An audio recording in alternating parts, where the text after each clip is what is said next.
I want to start off by saying I'm excited to do this, but at the same time, very nervous because I'm going to try to keep this within an hour, but there's a lot of content to cover. And so my suggestion is that if you have questions, go ahead and start jotting them down. And then toward the end of those, we'll kind of do questions as much as possible. So that's one thing. Number two, I just want to give a caveat as well that I didn't go to this trip thinking that I was going to come back and do a presentation. So a lot of the videos that you see are from all of my family and friends that went on the trip. So some of the video photography comes from J.C.L. Parker, Jessica Parker, Brandi Wilson, Wes Felix, and then the bad footage is probably from me. So they were like really on it. I always get so much more so into the moment that I kind of forget a lot of the other stuff like that, but you got some good footage, compliments of them. Okay, so we're gonna do Ghana, West Africa first. Then after we do that, we're gonna go to Kenya. We do have a sample from 57 Chocolate Factory. The owner and operator of 57 Chocolate Factory was not able to join us because she's actually at a chocolate conference in Europe someplace. So again, I just want to give mad props to the travel team that traveled with me, which is, of course, my family. And so these are some various pictures of us at various points that you'll probably see throughout the different presentation. But again, J.C.L. and Jess Parker, Brandi Wilson, and Wes Felix, big contributors to this just based off of content. It took me about a week just to kind of go through content and kind of get my mind wrapped around how I was going to present it, and then from there, and kind of put it into the presentation.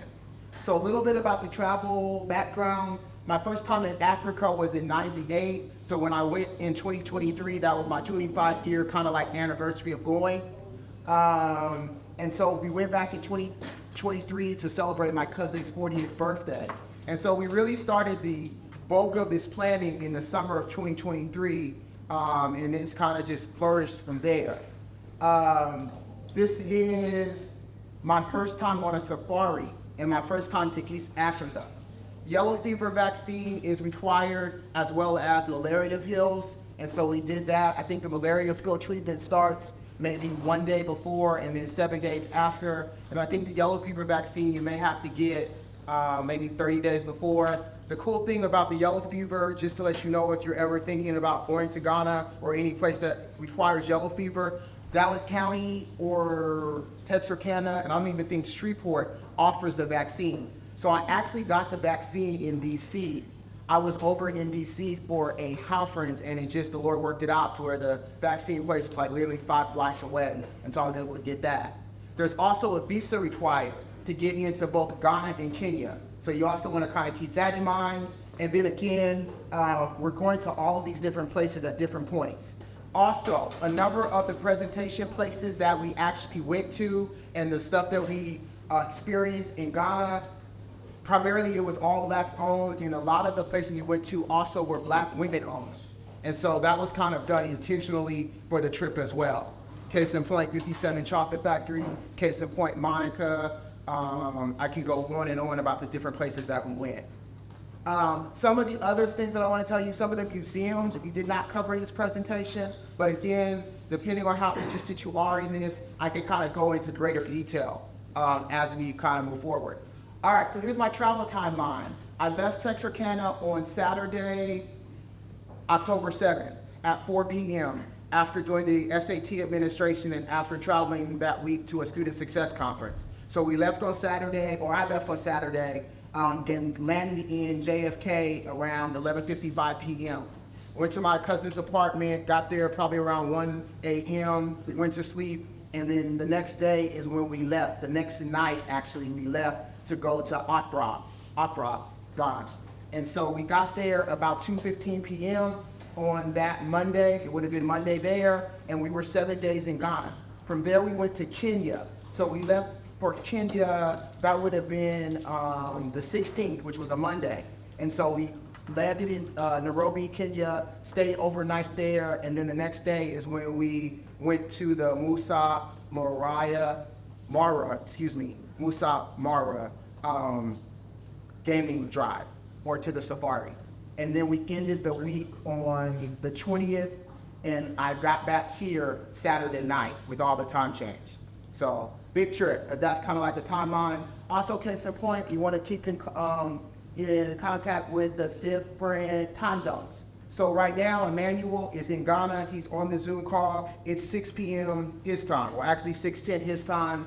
And then in Kenya, it's 9 hours. And these are based off of Central Time. So if you went to New York, that's in the Eastern Time zone, then they would be 5 hours and they would be 8 hours in Kenya.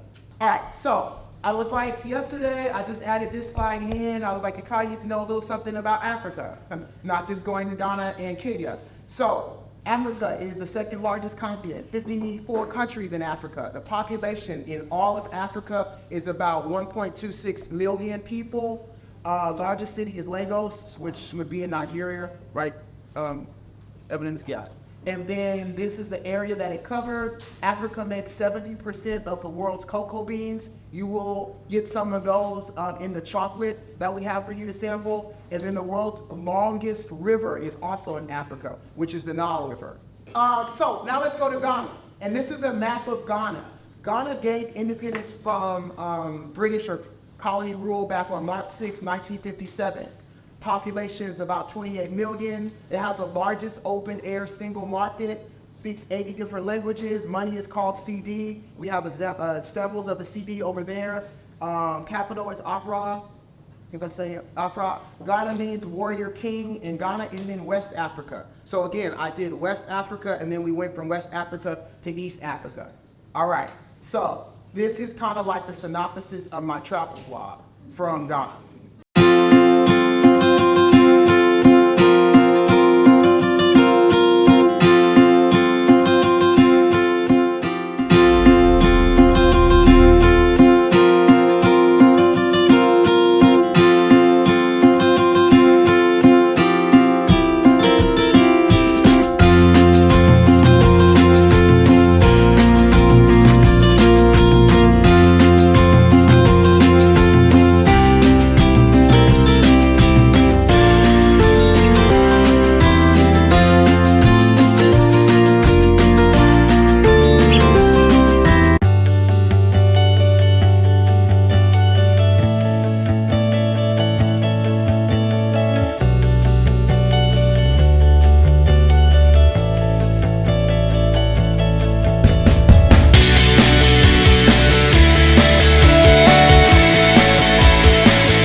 right there, them ways.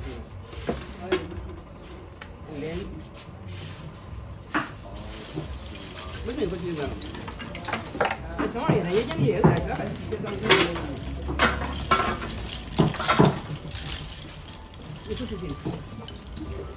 Can you open it? A-P-P-Y, I am H-A-P-P-Y. I know I am sure I am H-A-P-P-Y.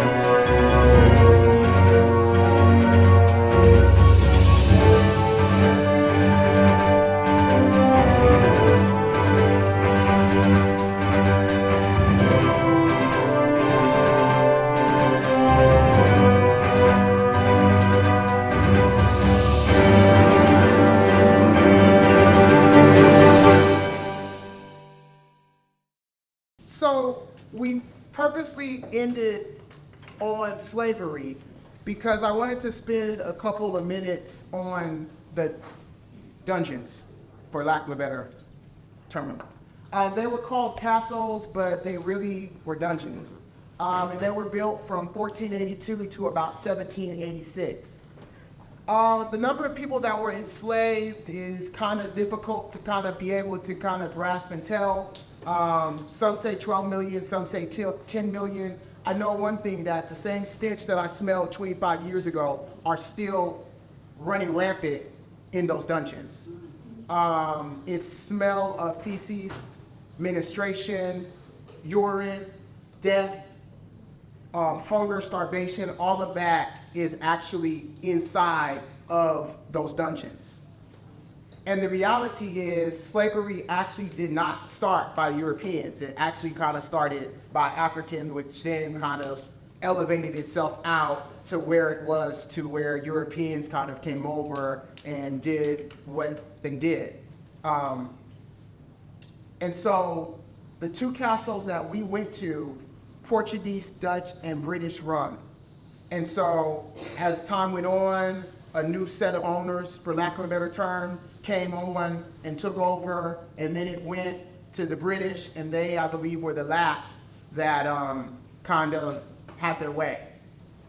And so several things that I really wanted to see on this trip was I really wanted to capture what the door of no return looked like. And so that was one big thing for me.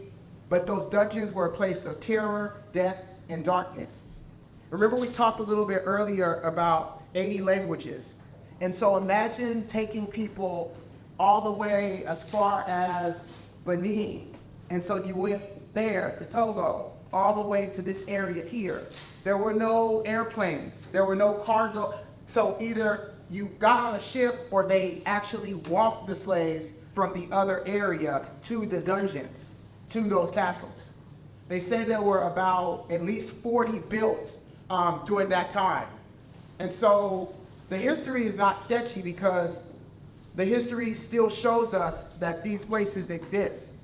And they're saved for us to be able to go in with the goal of never having that kind of dehumanization happen again. And so this is an overview of the Cape Coast slave dungeon.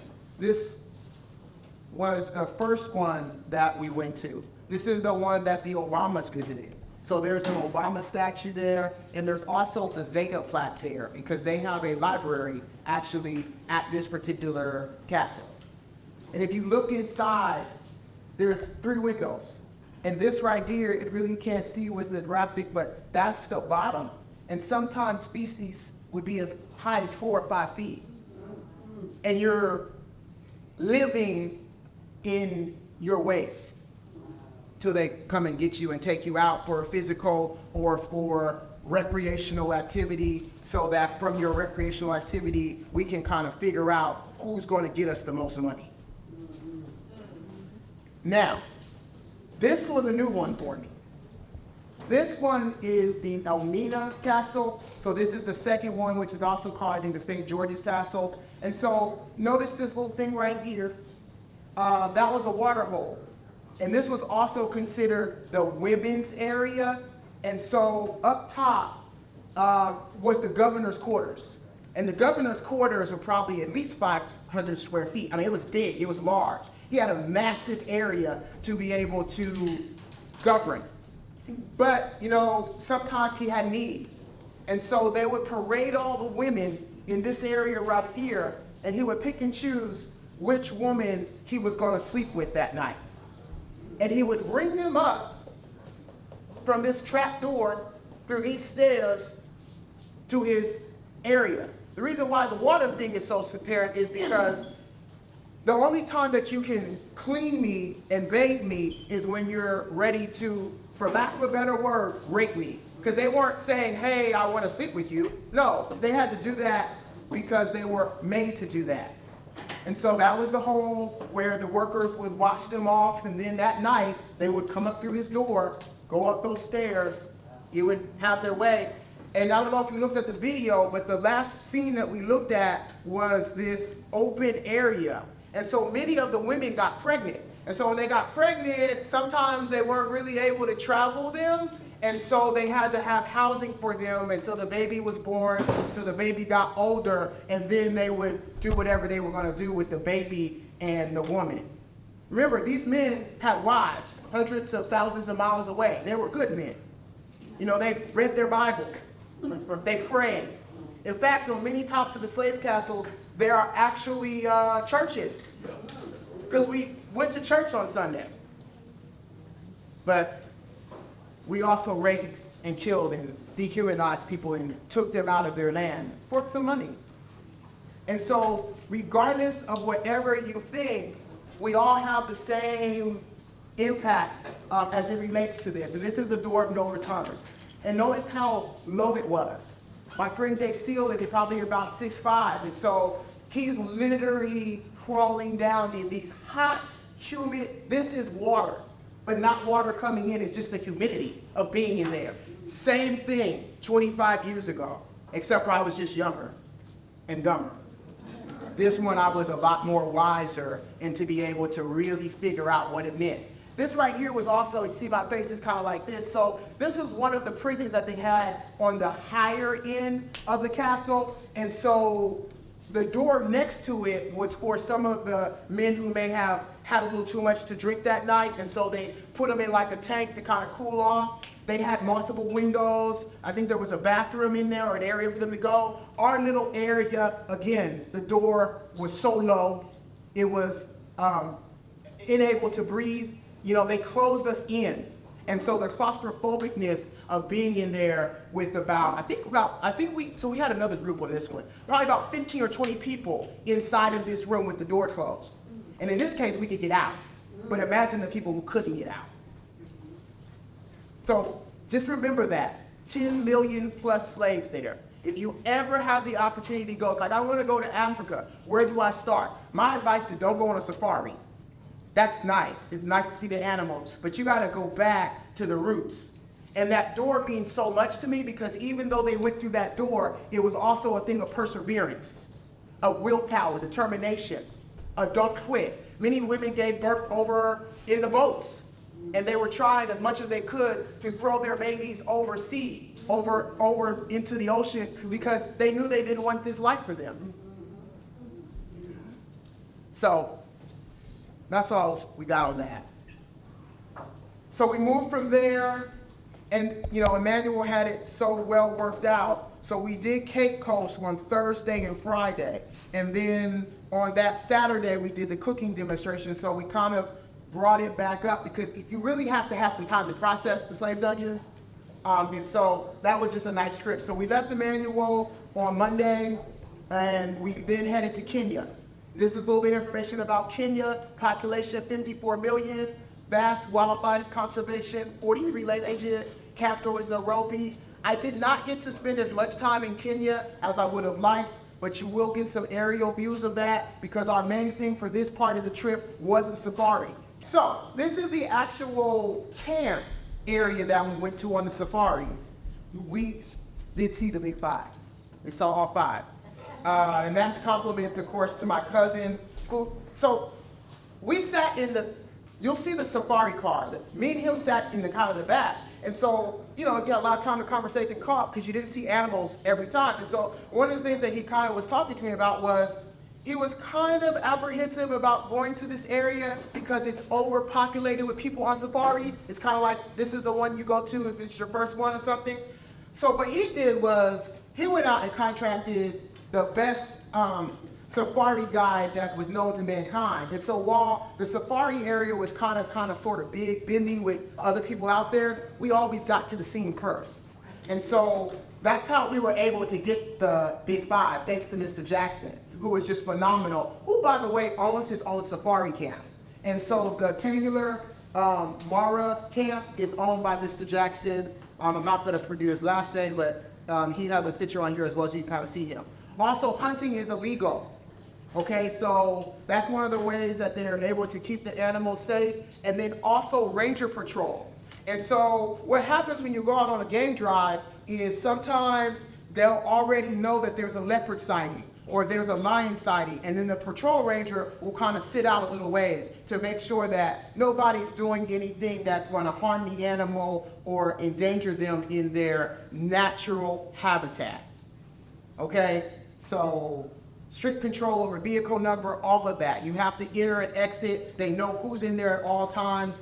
And again, Jackson, he knew everybody. I mean, he knows everybody. Like other safari companies were coming up to him, you know, and sometimes he would throw them off so they wouldn't get there anyway. But yeah, Jackson was the truth. He was the great safari-tist for the first time to go with him. So here is the vlog. Again, this doesn't do justice to the whole trip, but it's just an idea for you to kind of get a good picture of how it was on a safari.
Might be following back because you have that boy is trying to side the other boy over there, this boy over there.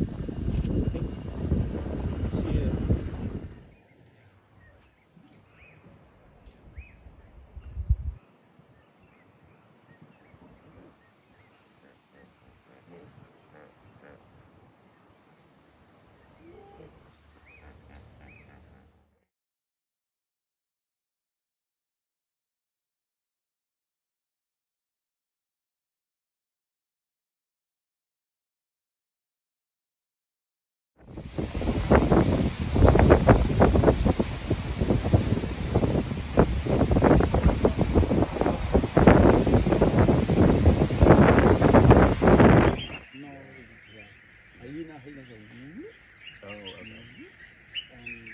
especially if the lines are round, because when they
You know that.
So a couple of fun pictures, and then Emmanuel will get you up to talk. This one was kind of funny because this is Felix Day. So that would have been the 19th. And so it's afternoon. We had gone out. I guess we left the camp around 8:30 in the morning. And so that was maybe around 1:30 or 2. And so we're kind of sitting uncomfortably because in the tree is a beehive. But Jackson has determined that they're not killer bees. And so it's okay for us to sit there. So that's why I'm like, okay, so, and then Brandi is doing the same way. Oh, yeah, that's not good. And then, so anyway, we're just doing the same way. What's going on with this flicker? Oh my God, okay. Okay, so yeah, that's that picture. And then this one was kind of cool. We didn't go into Tanzania, but we were definitely on the border of Tanzania for about 5 or so minutes. And that's also where like the Great Migration kind of took place that year. And so all the animals kind of go from one location to the next. And that's why, you can see all the markings and stuff like that. Those are not all vehicle marks. You still see like a lot of animal print because they kind of go in herds from one location to the next. This picture right here, never would have thought to capture it, but Jess would have just like moved back and she took a picture of me behind the vehicle. Love it. That was sundown. That was our sundown tour on the 18th. And so I just did, man, this is a great picture. So we inside of the car, you can see we always have one person in the front, the two of us in these seats over there, and then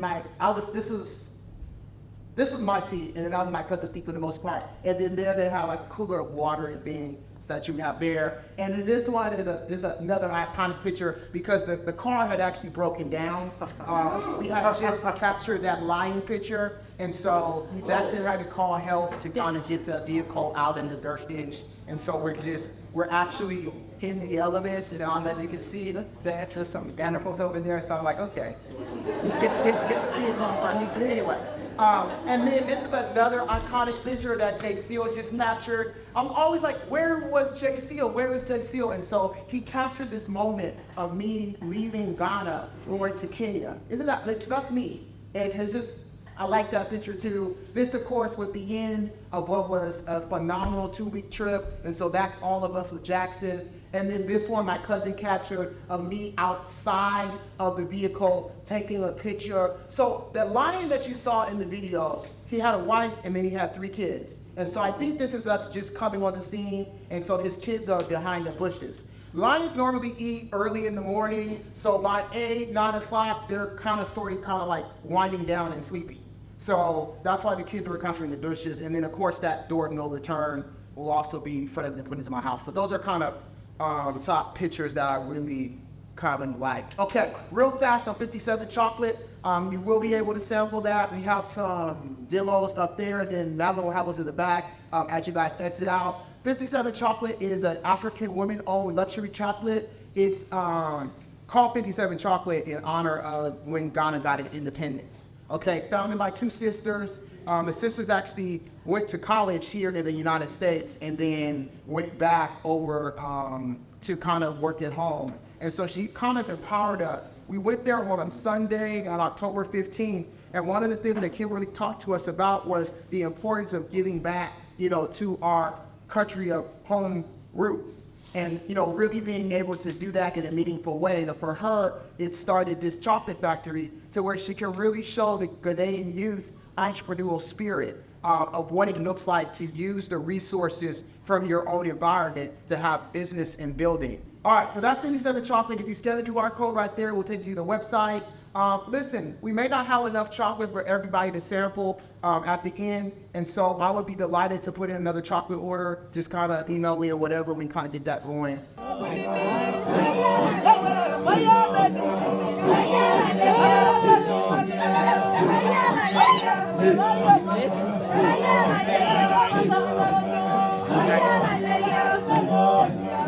Yeah.